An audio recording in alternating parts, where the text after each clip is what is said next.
afternoon and welcome to the African Heritage Diaspora Television, still the audacity and the ultimate voice for African in the diaspora. My name remains Prince Tunde Adetunji. Necessity, they say, is the mother of invention. Television that we watch today, which has become the etymologically asset to our day-to-day life, cannot be done without with. Well, for those people who have actually invented this television, we have to give kudos to them. Sometimes we talk about stars, celebrities, producers, singers. Somebody make these people. Somebody discover them and nurture them to stardom. But these people who nurture, they are always very, very prefer to be at the back of the scene. They are the people that make things happen, and they are named producers of producers. And this is where my guests today fall in the category. Murdell McFarlin is a producer who has anchored a television at the CAU to excellence. Murdell McFarlin, you are welcome to the African Heritage Diaspora Television. Thank you very much, Prince. Thank you very much. We're very happy to be here today. Oh, you look so beautiful, and you look so composed, and amidst all the what is going on there, no junk production, everything always look great. Well, thank you. Let me give you the credit. Over the years, you've done excellently well, especially creating programs, innovations. One of it is what we are doing now, bringing a lot of good program that can arrest the mind of people and also tell the truth. When we have the president of Clark Atlanta University, he was very proud to be here and say, yes, I am proud of this television station. Now tell me the magic, what has been the magic you've been using over the years? Well, there's really no magic, and I can't take full credit at all for CAU-TV and its established relationship in the community. Okay. CAU-TV has been around over 30 years. It's about 35 years old. I was fortunate enough many, many years ago, 35 years ago, yes, to have put the first programming on this channel, yes, when the university was Clark College. Okay. CAU-TV shared its airtime with the Atlanta Public School System. Interesting. And now, 35 years later, the station is run 7 days a week, 24 hours a day. And we produce approximately 18 hours of programming that's either originally produced in this room or in Studio B or on campus or around the city. And in addition, we use independent producers' works from around the country. One of our more popular programs currently is Potpourri. Yeah. Potpourri is about 3 years old. And it has been a very popular program for authors, motivational speakers, persons of interest who have dedicated themselves to some aspect of community growth and development or an awareness. And that program has created an audience that has been sustained and is continually growing. Another program that we have that's becoming very popular also is Tempo. Okay. And Tempo focuses on the entertainment that's available in the city of Atlanta, particularly in the southwest corridor of the city, and entertainers that are performing at various venues around the city are coming through on tours, tend to stop by, and we do packages on them and present them to our public and our viewing audience. We also have Clark Atlanta University is very proud of Newsbreak, and Newsbreak is our solely student-operated twice daily live newscast. And one of our staff persons is the coordinator for that program and keeps it going. The students apply to work on Newsbreak, and they produce their own shows every day live from events, activities that are happening in the city of Atlanta, the Southwest Atlanta community, and on the campuses of Clark Atlanta University, Morehouse Spelman, Morris Brown, ITC, Morehouse School of Medicine. With all this resume and all the explanation of programs, you have really turned this television station to the center of excellence. That's exactly what we echo. Now, if I look at your resume, you have worked in so many areas. You even work with CNN, Clemson University. You produce programs for the schools and everything. Well, it seems you have turned passion. I do, and it goes way, way back. I've been doing this most of my adult life, either commercial television, commercial radio, yes, or educational television, or in an educational institution. So I suppose at this point I'm an educational media specialist. right, And my primary responsibilities here at CAU-TV are to serve as executive producer, and I'm station manager for the station to help it grow and develop into what I envision being on the scale of a public broadcast system. right. That is the level of quality of programming that we're aiming to achieve. Sure. And we have set ourselves on this path. We call it a path to excellence, as is the university. Clark Atlanta University has a new strategic plan, and that plan is devoted to 5 core values, and from those core values, strategic initiatives have been developed so that the university can posture itself in the 21st century as one of the most innovative universities in the country with a high level of academic delivery services. So we are part of that environment, and we try to live up to that environment. At the same time, as a public access station, Right. we have a commitment to our community and the communities that we serve, the public in general, to provide programming of a cultural, educational, entertaining, and enlightenment topics Yes. that can be of interest to anyone in Sure. the city of Atlanta on Comcast Cable Channel 23, Right. but also via the web at cauonline.tv. Okay. We're a long way from where we want to be, sort of. When I say long way, I don't mean we're just starting out. We have been here a long time. And really to return after 30 years of being away, to have a station that is already, to come to a station that's already has established itself. There have been about 6, I think, station managers of CAU-TV, and each one in their own way has laid a cornerstone Right. that has helped the station build a strong foundation Okay. from which to deliver its services. Well, I must say that I'm very much impressed with the track record. But looking at what you have done in the area of developing potentials, and you sort out and get talents, I want you to tell me what kind of method you use to now discover people that can easily have talent. Talent hunt is something very tough. Yeah, And it is. it's for you to determine, Yeah. and also, this is it, this is the person, this is it. This is the How- right person for Yes. it. How do you know? Yeah, Honestly, I think it's a matter of grooming. right. I pretty much, the first time I stepped foot in a television station, I was I know exactly, I was 3rd grade. Right. So I think I was 7. Yes. And it was in a hangar of an old airport in Florence, South Carolina, Right. WBSC. Good.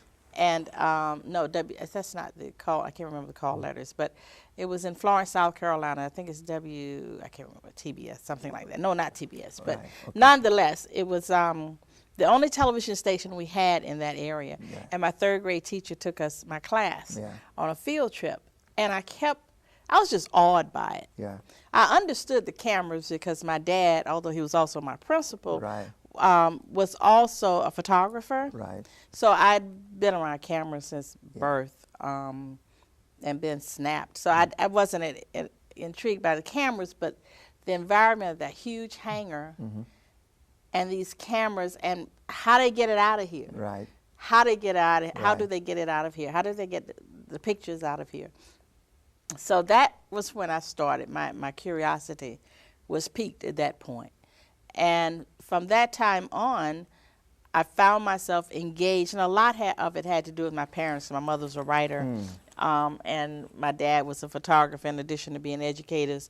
So a lot of our time outside of their job hours was devoted to some form of media, producing some kind of pamphlet or booklet for somebody or something. And they engaged my brother and I in that process most of our childhood. When I became a senior in high school, I had the opportunity, or I took the opportunity to produce a radio show for my school. I was in a segregated school system.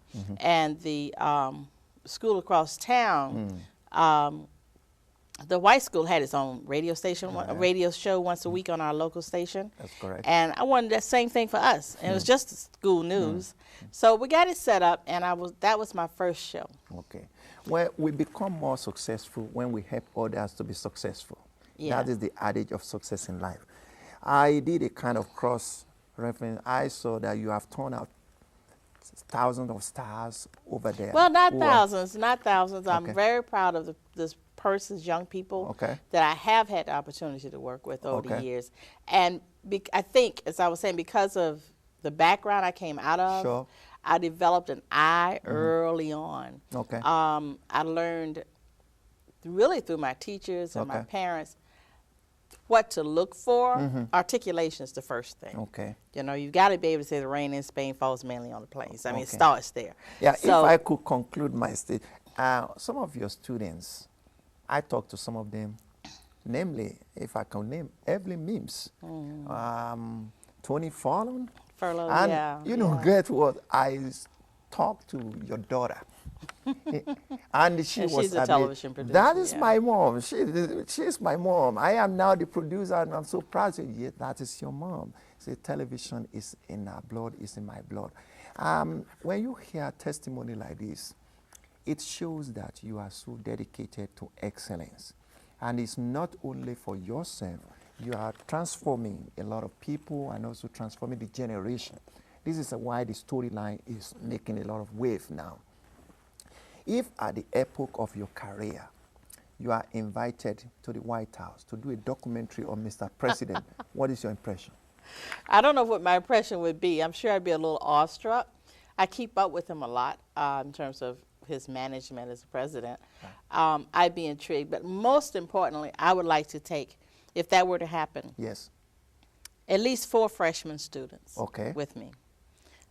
Because I think that young people are impressionable, and that the experiences that you have when you are young, especially if they're very positive, are going to stay with you and help shape you and mold you for the rest of your life. There is a dire need for many, many, many more African-American reporters, producers, storytellers, to help run our world.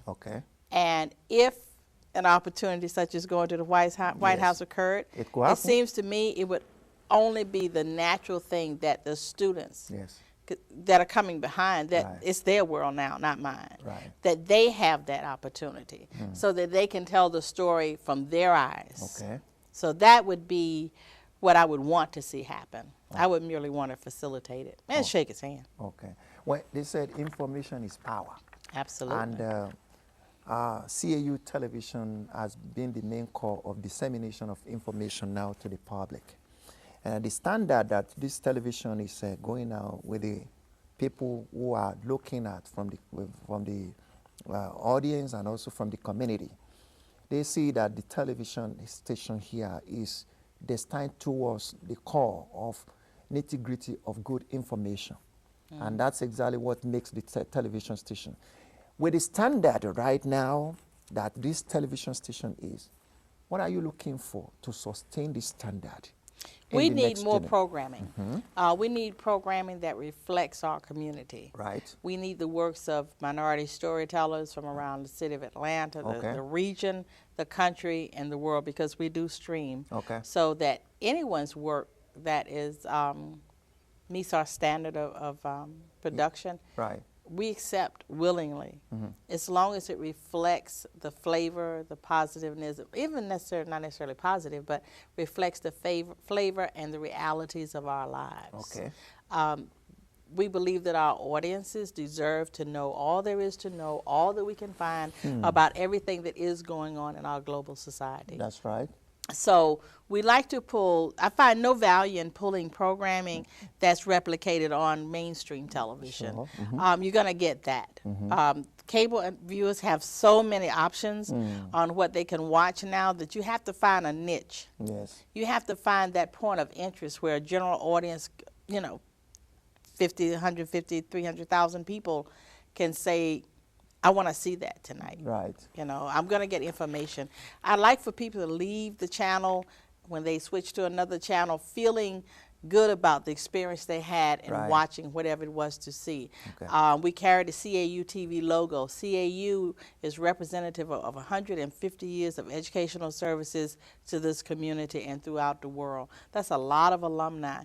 We represent a lot of people, and we try to provide to a lot of people the kinds of information that works to make our world a more realistic, enjoyable experience. Okay, they say the taste of the pudding is in the eating. Absolutely. Yes, for good programs and also good arrangement and also the strategy needs something like infrastructure. That is money and sponsors. What over there, some of the people that enjoy this program get valuable information and also enjoy the all the things and developing the community. What will you say will be their contribution to sustain the credibility and also the standard? Well, we are a full-fledged television station. As Okay. a public access station, Yes. we do not advertise. Okay. We do, CAU-TV has production services, Right. which allow us to produce a variety of different kinds of programming, which costs money to produce. That's right. So you need So some our sponsors. costs, yes, we definitely need sponsorship and Okay. underwriting of programming. Okay. In addition to package programs Right. that people would like to share that they want the world to see. Okay. We air those at no charge because Okay. we are a public access station. Okay. But the production end requires the same kinds of financial support that producing a quality program anywhere would cost. Okay. We are lucky and fortunate, more than luck, to be here at Clark Atlanta University, where there is a strong amount of talent among undergraduate students, Sure. graduate students, faculty, and we have a full-time professional staff that tends to be young people Yes. who are very up on their game in terms of the kinds of production skills that they have, and they have the energy and are willing and are doing a really good job in helping to produce. The staff makes the station, not me. Yeah. By far not me. We have a small production staff of about 6 people, Right. and both Right. full-time and part-time They know what to do. that know what to do, and they do it, Yes. and they enjoy doing it. true. At the same time, they have to be compensated. Yes, exactly. So our needs are pretty much, very much like any other business. Yes.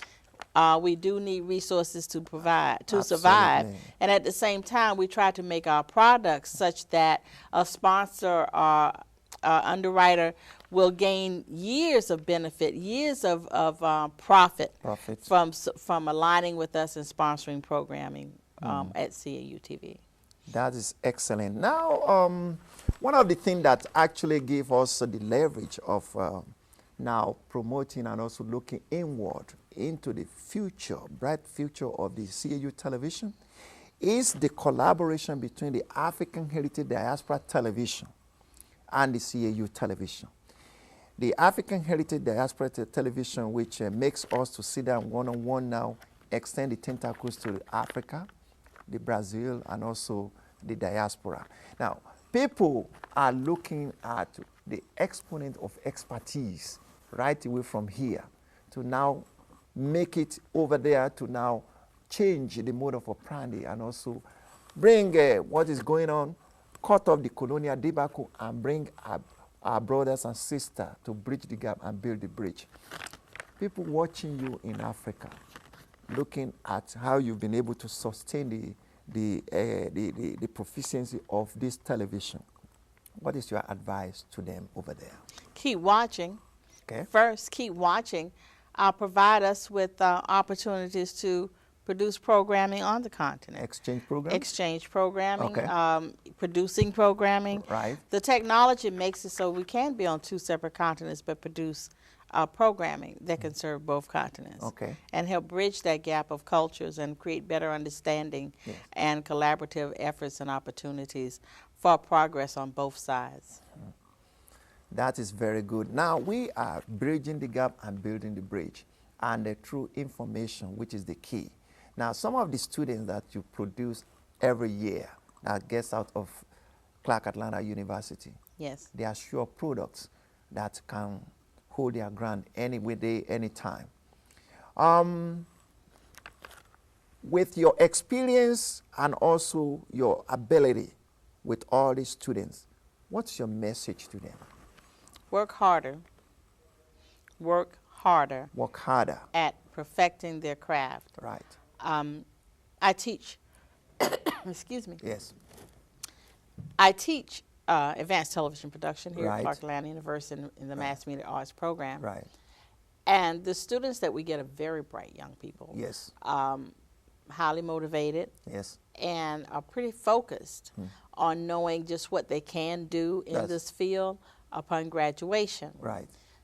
Nonetheless, the competition is strong and it's heavy. For every position in media that's out there now, especially in production, there are probably 1,000 people, ready and capable of filling that one position. So it's very, very competitive. But the opportunities for entrepreneurships in this field is great too. Right. Talent, we were speaking on earlier, how to identify talent. Yes. I don't think you identify talent. I think talent always shows itself. Okay. I have yet to have to search out a person with talent. Yes. They just come. Yes. Some have more talent than others. Yes. But some with lesser talent have stronger, more vibrant personalities that make you want to work with them. Right. Talent in students or even in staff and our faculty. The faculty at Clark Atlanta University is full of talent. Right. The disciplines that are taught here lend themselves to so much television content. It would take a couple of lifetimes to get it all down. But the young people bring to the table what is needed to sustain the channel, to sustain the programming. That's correct. And we use the full-time staff and the part-time staff to help nurture and help these young people get their skill levels up so that when they do at graduation and many times before graduation, they are sought out by major networks and major companies and media outlets to work and intern with them. Okay. They said experience, they say, is the best teacher. Yeah. And looking into the role of what you've done, produce program different ways and in different places over the years. For us and for people who are actually learning and aspiring to go into television production and everything, learn, also study, do you want to recount one of what you've done that has really make you to be proud of yourself as a producer? Yeah, I think there are two people whose lives I had the good fortune to cross and be involved in that represent, I suppose, probably the best of a lot of the best of what I've tried to do. Evelyn Mims at Channel 11, Atlanta, WXIA. Okay. Evelyn was a college student when I met her. Okay. One of those talents that was just there. Okay. She was there. You couldn't overlook her. Okay. She was already engaged in interning at a radio station, interning at the Jackson State University Media Center where I was working at the time, and doing her classes. And she had a third job. I think she was shooting photography. So she was all over the place, but totally engaged and totally involved. And today, I mean, her career at WXIA has been long, very engaging. She's producer of a program there now. She's worked in the film department there. She's like the grande dame in media in Atlanta. She's very well networked, she's networked and has taken it a step further and done with so many others what I did with her, that I feel really good that I did have an opportunity to meet her and to be involved in her life. She's one of the best people I've ever met in my life. And then there's Tony Furlow, who learns in this very studio here. And he went on to be, and is still, a very successful videographer with CBS nationally. He's traveled the world. He shot president after president after president, and right out of this studio. So I'm real proud of those two people. I'm proud of my own daughter, who is an independent producer in New York and is doing very well, although she's a Howard University graduate. Because I was here when she was a little girl, she learned most of her skills right in here. But again, these people have in them something that I think is innate. Yes. They sort of grow into themselves. They are who they are, as children, and I don't think that ever really changes mentally, but they grow into themselves so that they can fulfill what their desires and their dreams are, and they're living their dreams. Okay. And to have been a part of helping nurture that and making it happen means a lot to me, above and beyond on my own productions and that I've done on my own. Okay, good. Madam McFarlin, when I look into this, do the peer review, I was looking into the history of those women of substance. Madam Tussauds in London. Wow, yeah. Where former President Ali Bhutto of Pakistan, and Madam Margaret Thatcher, and also we have some women of substance, Coretta King here in Atlanta here. You fall into the No, category. I don't, Chief. No, we are not actually distributing prizes, or we are not distributing credit. But we are looking into the core of dedication, resilience, determination, believe and become. And that's exactly what you've already said in your message. Well, I've tried, but I wish that I could. If you believe, you become. There is there is no job that you cannot reach the top, the zenith of your calling, and that's exactly the message you just said to the students of today. But thank you, Chief. Yeah, they can also be the zenith of their calling, and I'm so glad that we are able to finally have this opportunity to have a chat with you. You always conform yourself to the back stage and make sure the excellence is rolled out there. Should we take this opportunity to toast the success of CAU television, the success of the African Heritage Diaspora television, and also the success of the WCLK, which is the sister station on radio. And we say that this is the center of excellence for people to learn, to see, and also to assume, and also develop their potential, and now spread the gospel to the world. I want to thank you very much for this show, Madam McFarlin. And I want to say that your beauty and also how you are able to keep the health, you show this one amidst all the job you are doing. You want to tell me the secret of that? I just try to do the best I can every day and look at every day as a brand new opportunity to live well. And that's it. And thank you so much for this opportunity to sit and talk with you. Viewers, every day is a brand new opportunity to live well and also live up to the expectation. I want to say the best is yet to come. All right. You have seen what is coming from CAU television and what is coming from the African Heritage Diaspora television. Tell it anywhere. A journey of 1,000 miles starts with a step. We are on course to take this television to the next level. I mean, to the next level, and also saying to the mountaintop. I want to say what you see today is an archival material which will be played and kept for life. And I want to thank the producer, Madam McFarlin, sitting down here and making sure that there is no junk production. Thank you very much. Thank you, sir. May God continue to bless you with wisdom, understanding, and good health. And the same to you. We are glad to be here. Thank you. Thank you.